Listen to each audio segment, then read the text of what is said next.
Fair warning, there's a teensy chance that this review might be, I don't know, a little bit biased.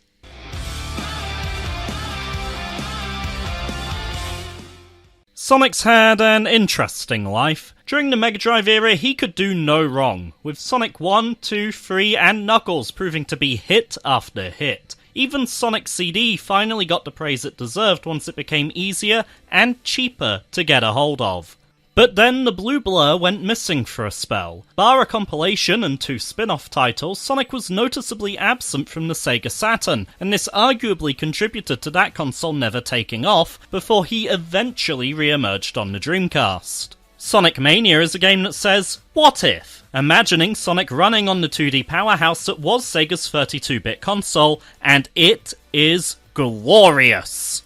Taking place shortly after Sonic 3 and Knuckles, Sonic and Tails return to Angel Island as they detect an unusual energy signature. Once there, they find several egg robos unearthing a jewel known as the Phantom Ruby. The Ruby activates, sending everyone present, including Knuckles, to the Green Hill Zone, transforming the egg robos into the now free-willed and rebellious hard-boiled heavies, while starting a three-way battle between Sonic's team, Robotnik, and the heavies themselves for control of the Ruby. There are 12 zones to blast through, and initially I was disappointed to find out that only 4 of them are new. The other 2/3 of the game uses zones from previous titles, but while some sections are clearly using the exact same layouts as before, most of the level design is brand new. Sonic CD's Stardust Speedway features pulleys and spin switches from Sonic 3's Marble Garden. Sonic and Knuckles' Flying Battery contains enemies and gimmicks from Sonic 2's Wing Fortress,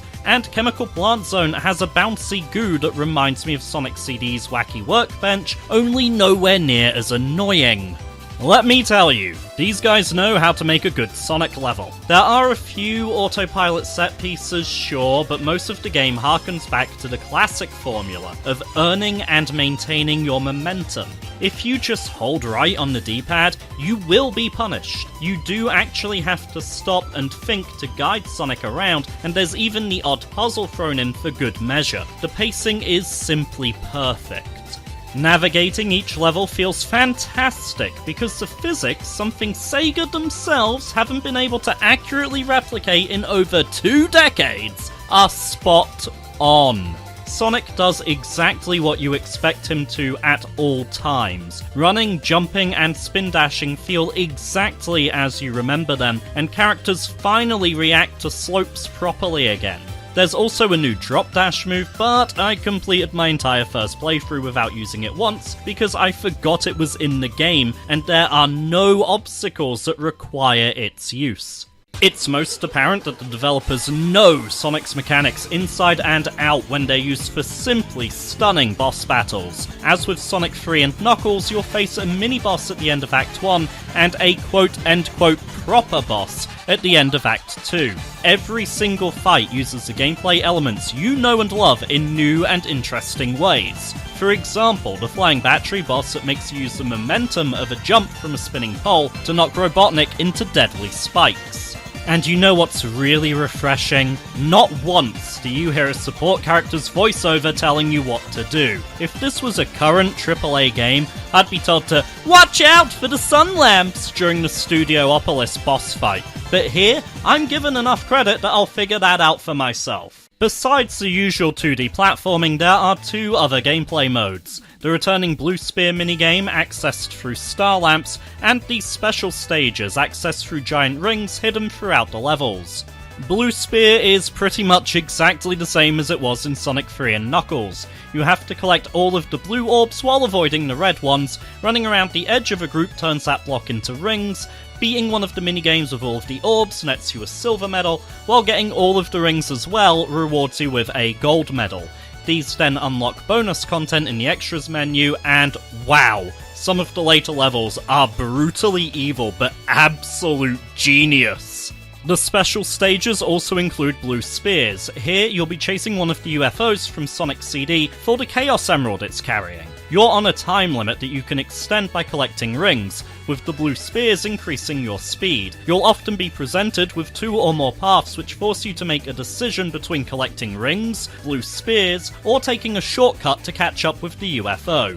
It's an excellent risk versus reward system that will see you regularly making conscious decisions and thinking about your routes. The low-polygon, Sonic R-styled 3D models used for the special stages are utterly charming. These 3D models, combined with the color palette, number of shades, and multiple layers of scrolling parallax, make it clear this game would have never run on a Mega Drive, despite Sega including a fake Mega Drive cartridge in the collector's edition. Generally speaking, the game is gorgeous. It retains the aesthetic and charm of the 240p titles, yet its vibrant, saturated palette, clever pixel placement, and outstanding art direction means it looks amazing running at 1080p on your modern HD TV. I'm a sucker for 16 and 32-bit era pixel art, so this pushes all of the right buttons for me. Some friends have called it dated, but for me, this is a timeless look that will never get old.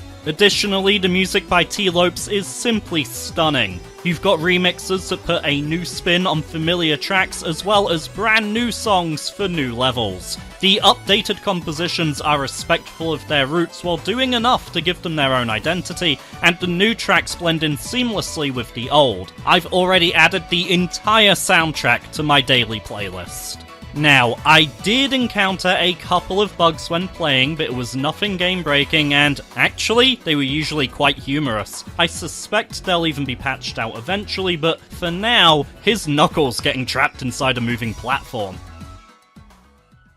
In terms of playtime, my first run took me around 3.5 hours. I then spent another hour or so getting the remaining Chaos Emeralds and getting the true ending, then another 4 hours beating the game as Knuckles, who, as with Sonic 3 and Knuckles, gets some unique stage layouts and exclusive bosses that take advantage of his unique abilities. For $15.99 GBP, you'll more than get your money's worth, especially with the huge amount of references and Easter eggs that made me smile ear to ear. This is, without a doubt, the Sega Saturn Sonic game we never got. It's been 20 years coming, and oh my god, this game just delivered on every single facet. Everything went amazingly well.